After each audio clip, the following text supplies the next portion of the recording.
Hello and welcome to another episode of E&Ftv's Bridging the Gap, and a warm welcome on a cold day to Diogo Vaz Ferreira from Clink Hostels. Diogo, good morning. How are you? Good morning, Jason. Very well. What about you? Yeah, I'm okay. Absolutely freezing in the UK, and I know you're over in Belgium at the moment. How's Oh, uh, how's the much weather over there? sunnier. Much sunnier, like a fantastic Belgium summer, With one of the good things that Belgium is famous for, the sun. I was talking to someone in Germany only yesterday, and apparently it's -11 at the minute over there. So I was like, I'm Wow. grateful that it's only -1, -2 here. Yeah, and the good thing in Belgium is even if it's very cold, you can always have the beer and the chocolate to warm your heart. So one way to Fantastic. compensate. I'm in the wrong part of Europe without a doubt. You should. Maybe you should come across. Diogo, thank you so much for joining us. I know Hmm? you're super busy with overseeing the growth of Clink Hostels at the moment, but I'm really eager to find out a little bit more about you, about Clink. So, um, please tell me how you came to, and you were saying off screen, weren't you, about your father saying, had you gone mad joining a hostel company because he had some preconceived notion about hostels, but just take us through Yeah. your career so far. Yeah, cool. So basically, of course, I'm a revenue management passionate, and I have a strong background in revenue management in all the main players like Accor, IAG, Marriott, Hilton, all that classic path in revenue management. And when this opportunity showed up, I was very interested and very attracted to start working in a revenue management challenge on the hybrid accommodation provider. So of course hostels, but not only hostels. And I think there was a curve, a learning curve there for me to actually tackle because when you look at hostels, it's true that the perceptions have changed a lot. And maybe when I say to my father, as I was previously saying to you, it was, why are you going from Hilton to hostels? What's wrong with you? But at the end of the day, hostels have changed today. COVID accelerated some of those changes, but the fact, for example, the low cost airlines also facilitated travel to everyone. Travel is more accessible to everyone. I think the type of guests you get today in hostels are very different from what you used to have 20 years ago. And the guests that we have today in our hostels are the guests of tomorrow because they are young, digital nomads, travelers. They like to travel. They like to get to know communities and spaces in a different way. And these will be the future trends of tomorrow. And when I looked at the industry from as an outsider, as a passionate of revenue management, what I saw was a huge potential.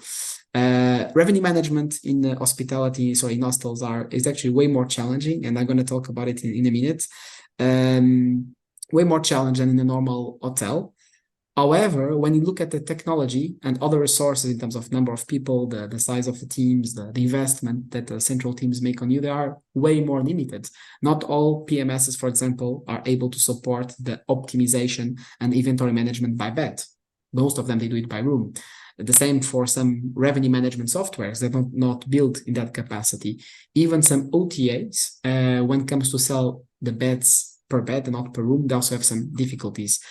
And that's it. I was attracted for the challenge. So I joined the company slightly over 2 years ago. First as a head of revenue, then been promoted to head of commercial. So now managing the entire commercial atmosphere in Clink. And is a great company to work. Is one of the biggest, if not the biggest, independently owned chain of European hostels. We have 6 properties in 3 different cities: Amsterdam, London, and Dublin. And we are building the 7th property as we speak in Lisbon. So one very interesting market, and of course a market that tells me a lot, being Portuguese and being born in Lisbon. So that's it about Clink. Clink is actually, I know it sounds a cliche and will sound a cliche, but is a dream came true. And it all started with 2 sisters, Anne and Shelley, 2 Irish sisters that were traveling the world, staying in hostels, in a 2 totally different hostels concepts like 20, 25 years ago. And they loved that experience so much that when they came back home, they talked with the family. They decided to invest in a small hostel in London.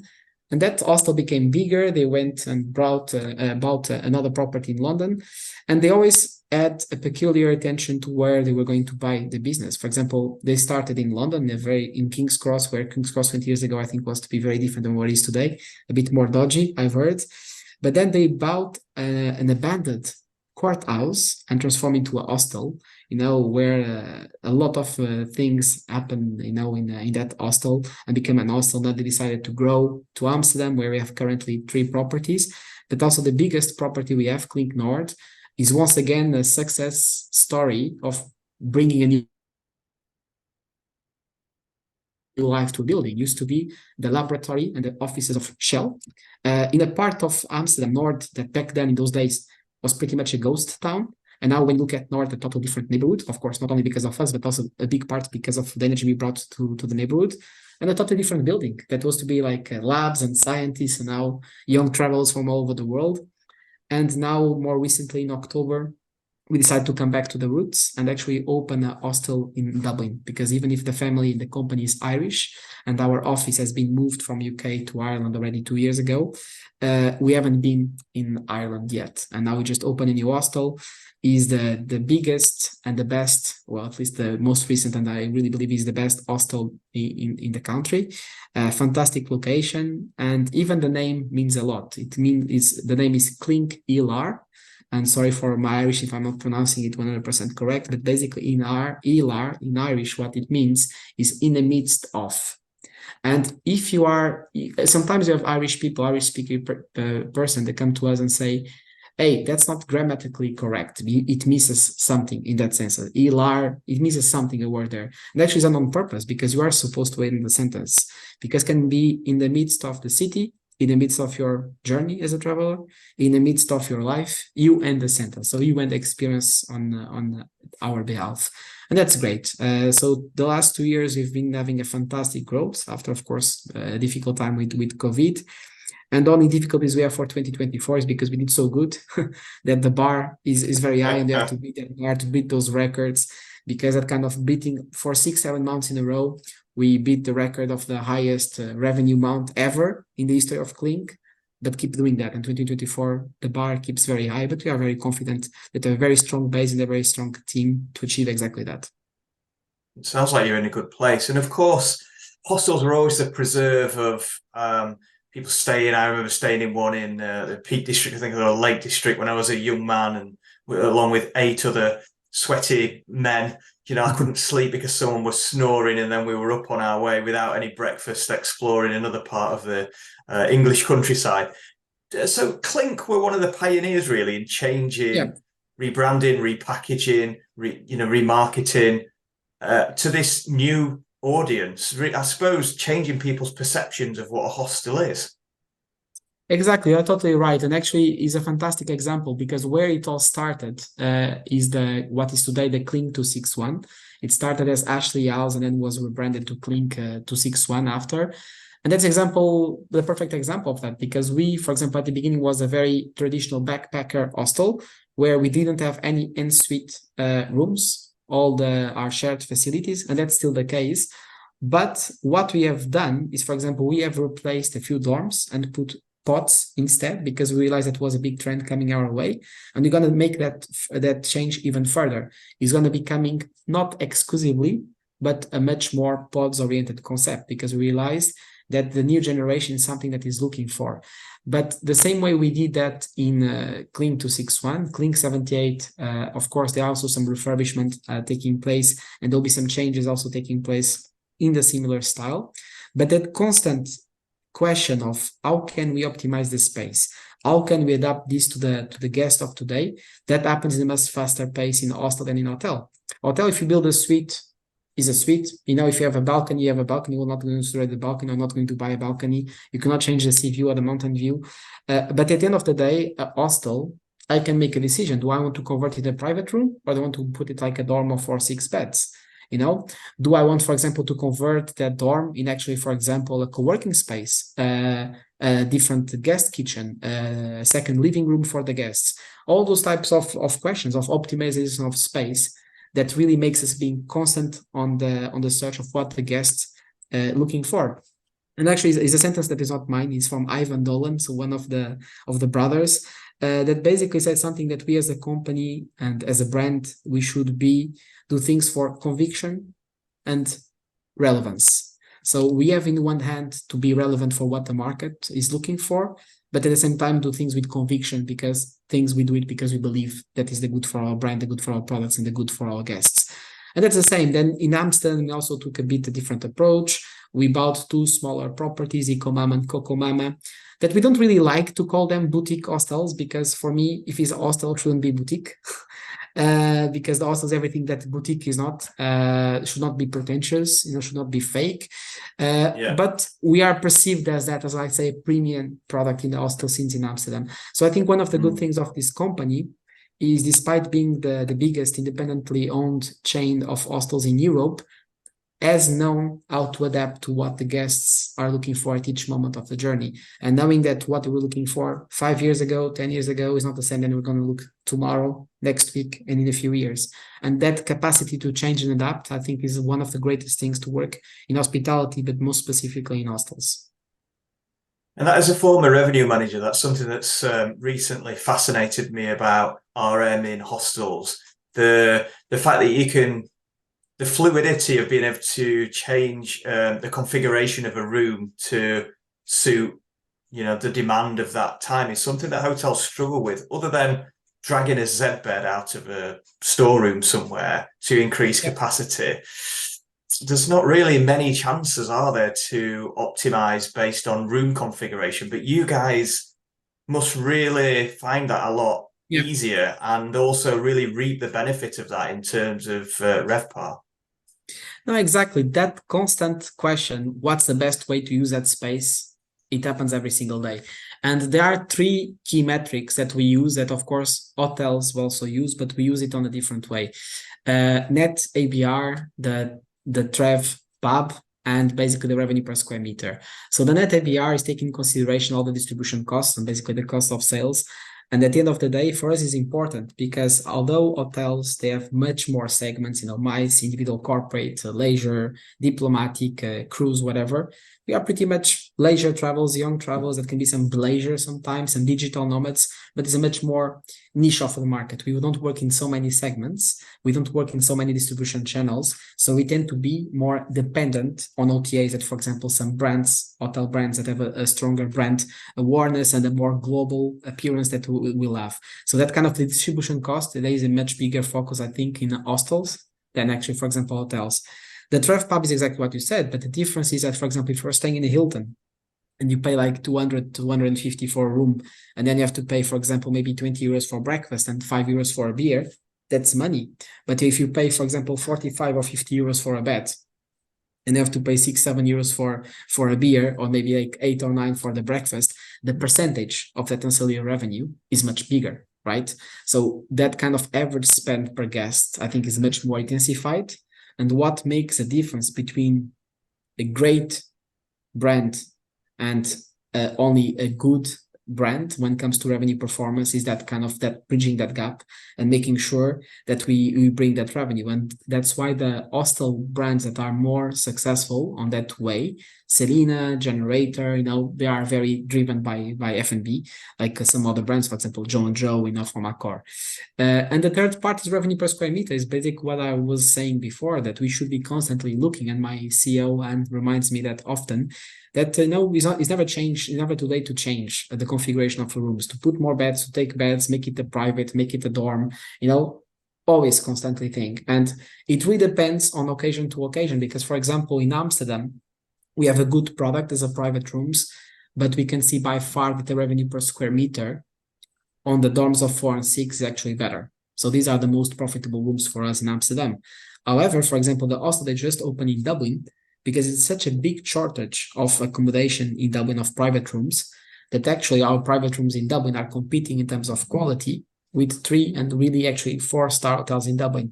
And we have one of the tallest buildings in Dublin with views, amazing views. So those private rooms, actually in terms of revenue per square meter, for example, are way more profitable than what the dorms on 4 and 6, for example, are at the moment in Dublin. So that kind of, don't make a rule and think that you should copy paste to all your properties, because it won't work that way. And always keep constantly questioning this. As a revenue management, as you know, you are a previous former revenue manager yourself. It's fantastic to be in a capacity in the industry that you can, and a place that I can change things quite quickly. And hotels is a bit more difficult, even to ask them to put like a sofa bed. It takes a few months of negotiations with the procurement team to make something work. In hostels a bit different. You call your guy, you go and click a bed, and it's done. No procurement needed in hostels. Yeah, and it's that agility of working, isn't it? That's so. Yeah. I remember going back selling the ground floor rooms at the hotel, because when I was in sales, I just used to sell everything, regardless of whether ops agreed or not. And we had 10 ground floor rooms that I used to sell as day lets during the day for interview rooms. Housekeeping hated me. We're pulling the beds out every day, putting them in storage, and then when people checked in, at 4 or 5 o'clock, the beds would go back in, the housekeeping staff were kept on. But you guys operate with a lot more agility, and that also Yeah. goes through to your business model of owning your properties, not having any franchise fees. You guys are really, you're able to offer competitive rates and be a lot more agile and nimble in the market because of those lack of fees, I presume. No, exactly. You said it. You said it right. And of course, there are some of those numbers. Not sure if you can share them, but just to say that we as a company are very stable, very good cash flows, and amazing EBITDA performance. Exactly because of that, we don't pay management fees, we don't pay franchise fees, we don't pay any brand fees because we own the brands. We also own the buildings, apart from the Comam and Cocomam, that are two small properties. All the big buildings are owned by us. And that's the strategy of the team, of our team. Basically, instead of growth via like a light asset management model, is towards a high asset or full asset management model and really own the entire thing. And that it's a bit slower, but it's more stable. And when there were, for example, when there are crises like it happened with COVID, we were a bit more resilient because basically we didn't have leases to pay, we didn't have management fees to pay. We owned things, and also comes owning the buildings and owning the real estate, because at the end of the day, that's what matters, for example, for the banks and the investors. And when we go to the bank and we have that amount of millions in assets that are ours, that gives us some credit, literally gives us some credit as a, as it can be. So I think that gives some safety, and I think the strategy for the company for the coming years is not going to be like others, for example, that focus on a full expansion mode. And now a few of them are bankrupted or really asking for money.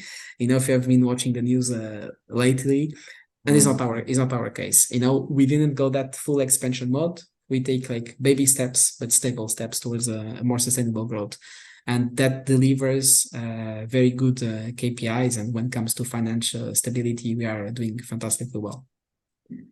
We've talked about the difference in a way between hotels and hostels and agility and room configurations. How does this translate into the difference in skills required to succeed in RM in hostels versus RM in hotels? Well, that's a very good question. I think the same way we as a product need to be more able to adapt and being flexible, those kind of things are also going to be required to the people. I think the fact that more changes happen, like less routine, those kind of tasks are different on a daily basis. Our staff needs to be more adaptable and more flexible.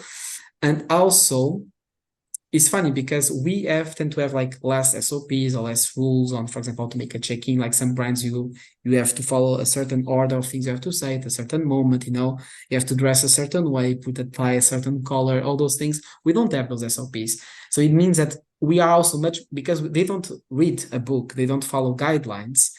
We are much more dependent on their qualities as a customer service skills and as cultural adaptability. Because I think in hostels, what happens is much often like the staff is much more international than hotels. Hotels tend to be locals and a bit of expats, and mainly operations, like a bit part of foreigners depending on the country. But in hostels, like travelers, backpackers, they stay a few months in the city, they go to another city, they come to work with us a few months and then they leave and they come back and they work for different hostels of us. So, and also the guests, they come from all over the world. They also in different parts of their travel journeys. So I think you have to be cultural smart the way you attract this. But then again, I think being adaptable, being flexible is key. And and sometimes you don't have the same resources as other big brands. So things like, someone will do this for me, or I can call someone of the corporate office. Sometimes you don't have a corporate office. In our case, we actually do. But most of hostels, they don't have corporate office. So you cannot call the corporate office. You don't expect like the marketing guidelines to come. You can expect the corporate guidelines to help you out. You have to find a solution on the spot yourself. And that the kind of, in one end, it asks people to be running a bit more dynamic, fast-paced environment, and people get maybe, work more in that sense. But you also give them more freedom, more empowerment, because it's not like really guideline to follow. You can be yourself. I think one of the cool things with Clink is we have a lot of space to be ourselves. It doesn't work like another company. I really feel that when we talk, people listen to us. And because, of course, it's a small structure, the decision-making process doesn't take, well, maybe you talk to 2, 3 people and things are done, where it's not the case with other companies. So being adaptable, being flexible, you're going to work a lot, but you're going to have a lot of fun. And you're going to get to know amazing people from all over the world as colleagues and as guests. Talk to me about the tech stack that you guys have in hostels. Because does it operate using a different RMS, a different revenue management system? Does it tend to be largely Excel based? Do you guys have the tools and the tech that is available to hotels or not? Yeah, it's an excellent question. I think we are an exception on that. I think main hostels that especially are not branded, they basically are pretty much doing things manually with a lot of Excel, a lot of templates, words, we are lucky enough because I think we at Clink, we were always early adapters of technology. We were one of the first clients of Muse worldwide. We were one of the first clients of Pace.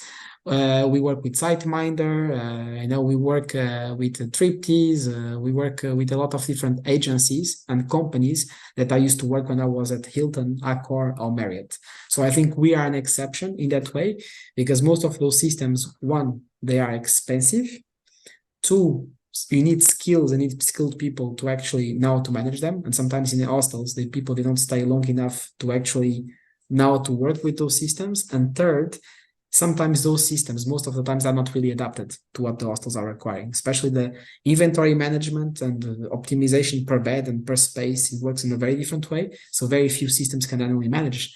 In terms of PMS, it's pretty much Muse and Cloudbeds, the only two that they can handle. Like the other big ones, they cannot. And it comes to RMS, you have basically pretty much Duetto and Pace. All the other ones can also not have it.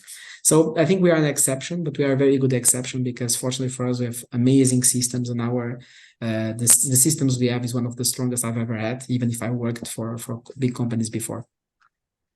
What skills are you looking for in, say, a revenue analyst position with Clink Hostels? So maybe straight out of university, someone sitting down, interview with you. What skills and attributes and what are you looking for from a graduate? Well, I think sometimes a lot of people that are recruiting have the mistake that they expect people to come to the interviews, especially at that level, entry level, with a lot of knowledge. And we don't hire them because they will teach us at that stage. We hire them because they will grow with us and they'll make us grow because they'll bring more knowledge to the market, to our team. And I think when we hire someone from university, more than the knowledge, what I am looking for and what we as a company are looking for is your motivation, your curiosity. Are you eager to learn? Are you eager to work? Are you motivated? Are you curious about the business? Are you curious about our business model? Are you curious about our colleagues? Someone that you really can feel that is passionate about it. Because the skills, like how to make a forecast, how to make a VLOOKUP in Excel, how to work with the RMS, all those things, those kind of things we can teach to people. Yes, if you come with some background and some knowledge of revenue management, even better, but that's part of being passionate. I don't expect someone to come as just got out of university and tell me exactly how should I make my forecast and can I make a revenue displacement calculation. No, but someone who knows about revenue management, who reads about revenue management, who know what are things going in the market and doing some of those assumptions, And I have a very good example. I hope eventually she will watch this video. I will make sure that she does. When I was cluster director of revenue in Singapore for 2 Sofitel properties. At some point, I was hiring an assistant, and basically assistant cluster director of revenue, Sofitel, Singapore. Of course, it generated a lot of noise. There were dozens of candidates from all over the world, very good CVs. Some of them even with better CVs than I had back then. Fantastic CVs. And I had this girl, Sophie Martinez, that now she's currently the director of revenue of the Sofitel in Munich. That she had only 6 months of experience when in a job ad, they were like asking at minimum 3 years of experience. I think that was it.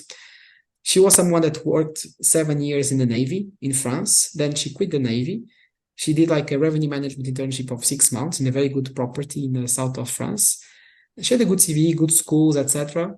But she didn't meet the requirements, right, back then. And when I look at the CV, I say, well, let's give it a shot, because worst case scenario, I lose 1 hour of my life. But let's see, it should be a career. Someone who was in the Navy, drops everything and decided revenue management. Why revenue management? Why now Singapore? Should be someone, if someone who works in the Navy knows exactly what she wants, is structured. Mhm. Let's see. And it worked so well, the interview, that not only I hired her, she replaced me by when I left, and now she has been a fantastic career and director of revenue of the Sofitel Legend in Amsterdam, now the director of revenue of Sofitel in Munich, and all that because she was able to show me the passion. Maybe she didn't have Yeah. the knowledge back then of other candidates that were having 4, 5, 6, 7 years of experience, but she showed me the passion, the eagerness, the willingness to fight together with me for those objectives of the company, being curious. And for me, that's the more relevant. When you have an interview with someone senior, don't pretend to come over prepared for an interview because you're not going to beat them at their game. If you're having an interview with the CFO, don't try to teach finance to a CFO. Don't try to teach how to lead to a CEO. Don't try to teach revenue when you are having an interview for revenue executive and you are director of revenue. No, but more important than trying to teach the other person something is show that you are passionate, motivator, eager to listen, eager to learn, eager to work. Yeah. For me, that's the main important. For me that's key. That's key. So soft skills, isn't it? I mean, I was on a panel discussion at a University of West London last week. It was all around soft skills, and what came out of it was, when you all leave uni with relatively similar degrees, a lot of you're all going for the same jobs. What sets you apart is your soft skills, your ability to communicate, to personalize the interview, to be confident. Communication came up so many times, and that's, I suppose, really in essence what you're looking for. You thankfully had the foresight to look beyond that. Must have 3 years experience, must be educated to this level, and actually you saw something in somebody and invested in them, and that reaped dividends, which is fantastic. Diogo, thank you so much. That's all we've got time for today, but I could listen to you talk about hostels, and it's a true revolution, really, isn't it, in hospitality, that the hostel movement. I could listen to you talk about it all day, but thank you so much for coming on the show. I know that you're busy. You're obviously overseeing commercial, and you were telling me off camera how unbelievably busy you are, and the growth plans for next year. So I really do appreciate you spending half an hour chatting to me. Thank you so much, Jason. So keep in touch, and I invite everyone who's listening to this show to visit us at Clink, one of our properties. For sure, going to be surprised. Oh, fantastic. That's all we've got time for this week. And if you could like and share, that really helps us out and helps us attract cool guests like Diogo. Thank you very much. Here we go.